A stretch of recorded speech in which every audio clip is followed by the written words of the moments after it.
अस्सलामुअलैकुम नाज़रीन, मैं हूं हर फातिमा और आप देख रहे हैं वॉइस ऑफ मकरान। खबर शामिल करते हैं तुमसे हमारे ब्यूरो चीफ बालाज मंसूर की रिपोर्ट के मुताबिक तुम सिविल हॉस्पिटल के पीछे मैन होल्स टूट फूट का शिकार। सिविल हॉस्पिटल तुम के कुर्ब जवार में बिछाए गए मैन होल्स नकारा।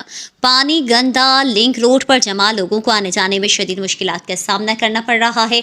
कसीर मिकदार में गटर का पानी जमा होने के सबब मुतादिद बिजली के खंभे सड़न के सबब जबोहाली का शिकार हो गए हैं, जबकि एक खंबा कहीं रोज से लकड़ी के सहारे खड़ा है, जो कि इसको कि नाअहली का वाज़ेह सबूत है। मज़कूरा खंबा किसी भी वक्त बड़े हादसे का सबब बन सकता है। दूसरी जानिब इलाका मकीनों का कहना है कि टूट फूट का शिकार मैनहोल्स ठेकेदार की मुबैना करप्शन का मुंह बोलता सबूत है।